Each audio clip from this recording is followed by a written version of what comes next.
देश में corona virus के संक्रमितों का आंकड़ा 91 लाख के पार हो गया है। कुछ राज्यों में कोरोना वायरस के मामले फिर से बढ़ते जा रहे हैं। ऐसे में प्रधानमंत्री नरेंद्र मोदी कोरोना से सबसे ज्यादा प्रभावित राज्यों के मुख्यमंत्रियों के साथ बैठक की। इनमें दिल्ली, गुजरात, हरियाणा, केरला, महाराष्ट्र, पश्चिम बंगाल, छत्तीसगढ़ और राजस्थान शामिल है।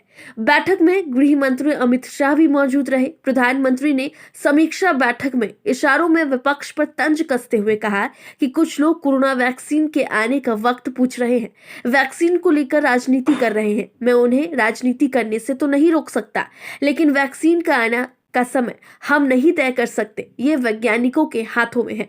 पीएम मोदी का यह बयान ऐसे समय में आया है जब वैक्सीन को लेकर विपक्ष सरकार पर लगातार हमलावर है। कुछ देर पहले कांग्रेस नेता राहुल गांधी ने भी ट्वीट करके वैक्सीन पर मोदी सरकार से सवाल पूछा था। राहुल गांधी ने सोमवार को ट्वीट करके पूछा था कि एक सभी वैक्सीन कैंडिडेट से सरकार कौन से चुनेगा और क्यों। दूसरा, उन्होंने पूछा कि किसे वैक्सीन पहले मिलेगा और डिस्ट्रीब्यूशन की रणनीति क्या होगी। तीसरा सवाल उन्होंने किया कि क्या मुफ्त टीकाकरण के लिए पीएम केयर फंड का इस्तेमाल होगा, सभी भारतीयों को कब टीका लगेगा। ये 4 सवाल राहुल गांधी ने ट्वीट के जरिए पूछा था। बता दें आपको कि लगातार भारत में कोरोना मामले बढ़ते जा रहे हैं। जहां एक तरफ इन मामलों को लेकर पूरे देश में चिंताएं बढ़ गई है और एक बार और लॉकडाउन बढ़ने की संभावनाएं जताई जा रही हैं, तो दूसरी तरफ पीएम मोदी ने आज कई राज्यों के मुख्यमंत्रियों के साथ बैठक की है और बैठक में उन्होंने अपने संबोधन में कहा है कि केंद्र और राज्य सरकारों की संयुक्त कोशिशों के बाद भारत कोरोना से निपटने में आज बाकी देशों से कई बेहतर स्थिति में है। हमारा रिकवरी रेट बढ़ रहा है और डेथ रेट लगातार कम हुआ है। हमें आगे भी ऐसे ही प्रयास जारी रखनी होगी। बता दें आपको कि लगातार भारत में कोरोना मामले बढ़ने को लेकर अब चिंताएं काफी ज्यादा बढ़ चुकी है और कहीं ना कहीं एक बार फिर लॉकडाउन लगाने की जो कयास है और जो बातें हैं वो कहीं ना कहीं उठ रही है, जिसको लेकर प्रधानमंत्री नरेंद्र मोदी ने आज कई राज्यों के मंत्रियों के साथ बैठक की है।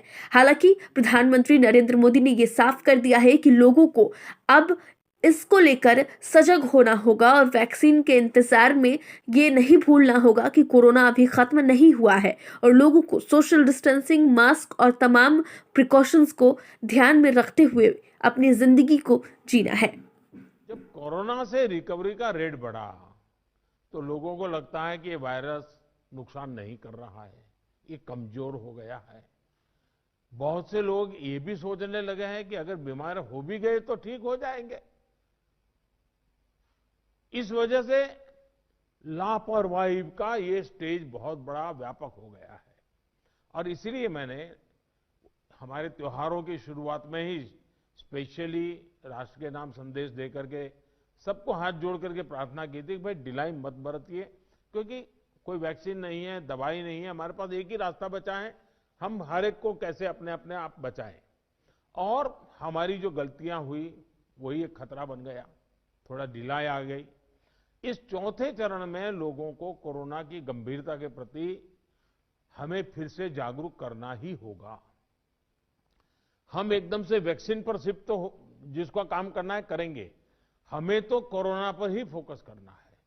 हमें किसी भी हालत में ढिलाई नहीं बरतने देनी है। हाँ, शुरू में कुछ बंधन इसलिए लगाने पड़े ताकि व्यवस्थाएं भी विकसित करनी थी, लोगों को थोड़ा एजुकेट भी करना था। अब हमारे पास टीम तैयार है, लोग भी तैयार हैं। थोड़ा आग्रह रखेंगे तो चीजें संभल सकती हैं। जो जो चीज हम तैयार करें उसको जरा इंप्लीमेंट करें और हमें आगे अब कोई बढ़े नहीं, इसकी चिंता जरूर करनी होगी, कोई नई गड़बड़ न हो। आपदा के गहरे समंदर से हम निकले हैं, ये हम मान के चले। इतना बड़ा देश, दुनिया मानती थी कि भारत तो नहीं संभल पाएगा। आपदा के गहरे समंदर से हम निकलकर हम किनारे की तरफ बढ़ रहे हैं। हम सभी के साथ वो पुरानी जो एक शेर शायरी चलती है, ऐसा न हो जाए कि हमारी किश्ती भी वहां डूबी जहां पानी कम था। ये स्थिति हमें नहीं आने देनी।